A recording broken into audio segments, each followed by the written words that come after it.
Hi, it's Tony and welcome back to my channel, and today I am doing an update on my keto series and my keto journey. I went and posted up a video, I believe it was about a month ago, a little over a month ago, in which I talk about how I recommitted myself to keto. Basically what happened was 2017, from January 1st up until the end, I did keto and I did really well. I started off at 250 pounds. I actually stopped counting at 250. I was afraid to get on the scale after that. But I got myself all the way down to the middle of October. I got down to 185. That's a 60-pound loss. Now, I had done really good. I had not cheated or anything. I really kept strictly to keto that whole entire time. And then November, December, the holidays happened and things just went.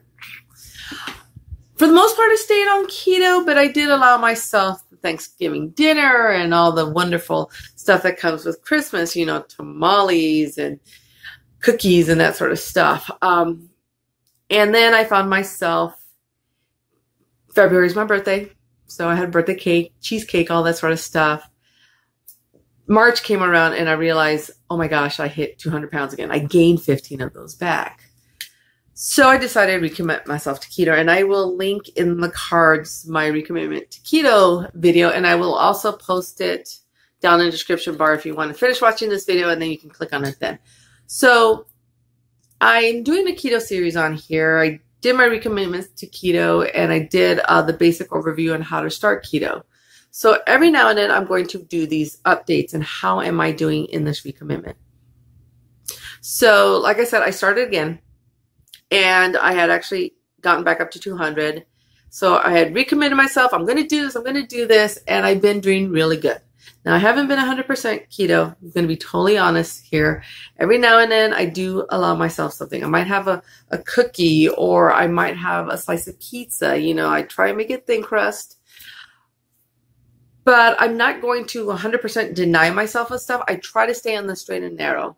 I really do, but every now and then, look, I'm human. I'm at a point where I'm actually happy with my body. So I'm going to allow myself every now and then these things, but I am going to try and stay on the bandwagon as long as I can, because I know every time I eat something bad, the possibility of being thrown out of ketosis is there, and then I have to start over. So for the past week and a half, I've been doing really good. I have not strayed, actually, for about the past almost 2.5 weeks, almost 3 weeks, I've been doing really good. My husband is doing keto with me now. We did a video on his colonoscopy, which I will link up here and downstairs, down in the description box. But anyway, he had done a colonoscopy, so he had to do the prep work and everything. He had been talking about doing keto with me for the past year, but he hasn't gotten to that point. We have had a friend who passed away, and part of the thing was that there was issues with his body. He died of cancer. And I think when your friends die, you reevaluate your life and that sort of stuff. And I think this may have been that push that he needed, because he turned to me and he goes, you know what, I'm going to do keto. After my colonoscopy, I'm going to do the keto. And he has stuck to it. And it's really great having someone there with me doing it. He's seeing how hard it is when we go out to find something to eat. I can find something to eat, but it is harder than before. You know, before I could go anywhere and eat whatever I wanted. Now it's like, okay, is this keto? Is it not? But it is nice having someone there with me, keeping me on that straight and narrow. And I think because of that, this past week and a half, my weight loss has really happened. So like I said, I was at 200 pounds, and I weighed myself, and my goal was for the end of April was to get into the 180s. Wanted to be 189.9. As long as I did that, I was good, which is about it's a 10-month. It's a 10-pound weight loss. And as of this morning, I was at 187. So I hit my goal. That's great. I'm 2 pounds away from where my all-time lowest was in the middle of October. So I decided what I'm going to be doing is I'm going to be doing it in 5-pound increments every month. It's really easy when you're a bigger person to lose all that weight really fast. You know, it's not uncommon to have weeks where you lose 10 pounds. It's not. In the beginning, I was losing big weight a lot. But once I got into out of the 200s, you know, like in the 199s and less, it started coming off slower because I'm smaller. But, you know, you just got to keep with it. So that's what I've been doing. And so I figure 5-pound increments is doable. We'll see. We'll adjust as we go, but we'll see. So I'm at 187. So 182 at the end of May is my goal.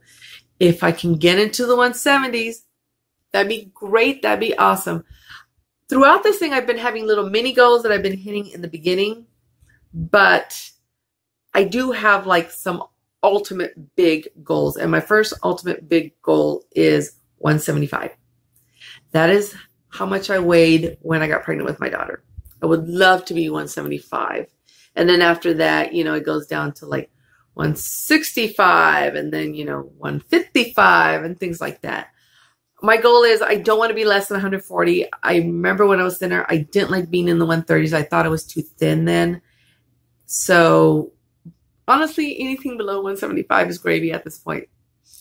Shouldn't say it's gravy because gravy is not keto approved because of the flour, but you know what I mean. But I've been doing really good since I've been eating better. My stomach has been better. And there was a couple of days there where my stomach felt the way it used to be before I did keto, where I would eat something and I get really, really sick and I'd be running back and forth to the restroom. But I think I might have had some kind of food poisoning. I'm not sure because I hadn't eaten anything bad. So I think it was food poisoning. But after I got past that, I was good. I had to stop my afternoon coffee. I actually have coffee 3 times a day.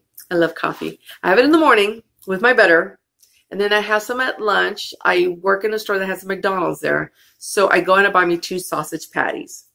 And then I get myself a large coffee. I have my heavy whipping cream and my sugar-free chocolate creamer in the fridge. I add that. I add one of my little pink packets to it.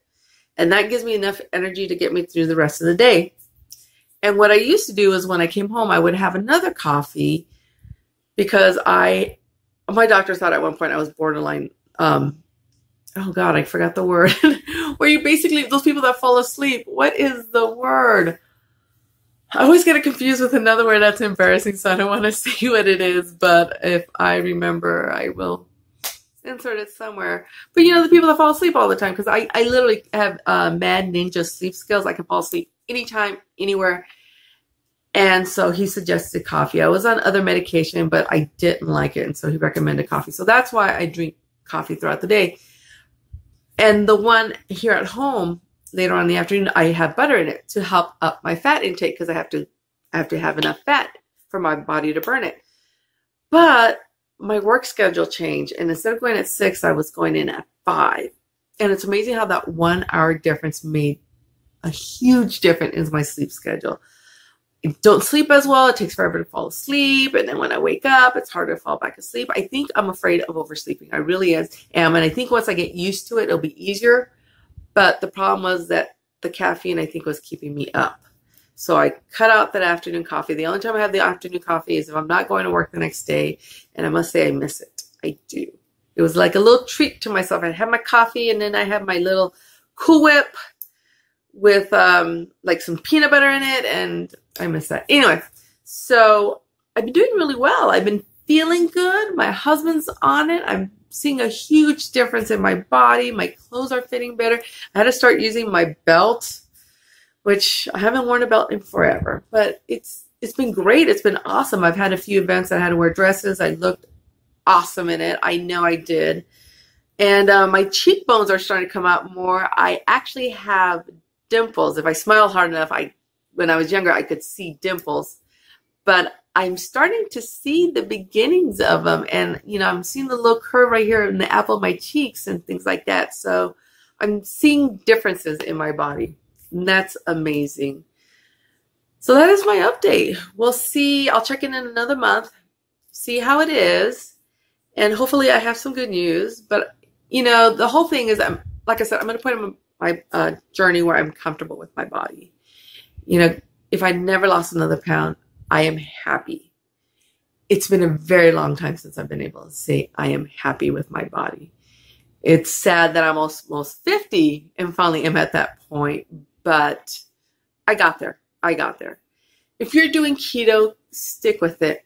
stick with it. It is really hard in the beginning because there's a line in, I don't know if you ever heard, Macklemore has a song called Let's Eat. I'll link that down below in the description bar. It is really funny. It talks about how he's trying to lose weight, but it's hard. And there's a line, something about he didn't know what a carbohydrate was. It turns out it's all the food I love. That's it right there. That really is. If you need a laugh, go listen to the song. It gets me through sometimes. But like I told my husband, once you start seeing the progress and you start feeling better, that's what's going to motivate you. You're basically investing in yourself. And by doing this, you know, God forbid any accidents or anything, I'm going to live longer. I'm going to be here to see my children get married, and I'm going to see college graduations and grandchildren and all that sort of stuff. And hopefully I will be fit and be able to enjoy it all. That's the important part, being able to enjoy it all. So I will link my last keto. I'll do the keto recommend. I'll actually do the whole keto series. I'll link it up, and I will have my channel link here. Check out in the description bars for all the other links I talked about, and comment down below if you're doing keto. And you know what? Comment down below, what is your favorite keto thing to eat? Okay. And I will see you guys next time. Bye.